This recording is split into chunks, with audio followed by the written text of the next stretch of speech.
What strikes me about the Changing Perspectives program in comparison to other programs I've had to go through is the uniqueness that you're not just in and out. You're actually in, and you're in for an extended period of time. I think a lot of programs that come into districts or into schools come in with great ideals, wonderful intent, but then they're gone. And then the reality of the rest of the school year starts to occur. Those initiatives that start off at the beginning as a priority, they just kind of fade away unless there's a force to keep it at the top of the list. We've been partnering with Changing Perspectives for 2 years. We're wrapping up our second year. In our first year, we worked with Changing Perspectives to support our focus on inclusionary practices at our middle school. In that work, we've been having Changing Perspective staff work directly with our teachers. This has been in professional development settings, so with large staff, whether that's our district-wide teaching staff to our school site staff, to also Changing Perspectives working with individual teachers or teacher teams.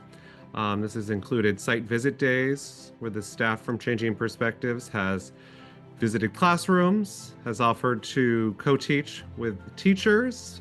They've also provided support to our instructional aid staff as well. The language that has been given to the teachers through the professional development has been incredibly important.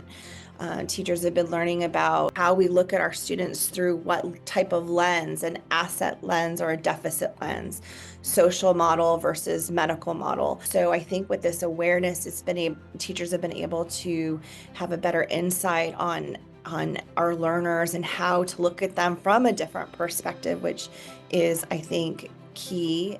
We've made a lot of changes with Sam about assessments and kind of thinking about, well, how do we make changes to assessments so that it meets the needs of all students? Even folks who have been doing it a long time and were pretty strong in their curriculum, a lot of them did realize, I could do these things that are maybe universal accommodations that are going to be beneficial to everyone. So I've seen a lot of changes in just the way people structure their classes or in their assessments. Permission gives you just to start with just 10% more, just a 10% change to start with. It's kind of been my driving force throughout the effort to bring about the change that needs to happen. And so I have been doing a lot more in terms of making audio versions of primary source documents that play in the class, not just for my students who might have hearing problems or dyslexia, but for all students. And it benefits everyone in the classroom. They see the sincerity of my effort. And I feel like because they see that effort, they know that I see them.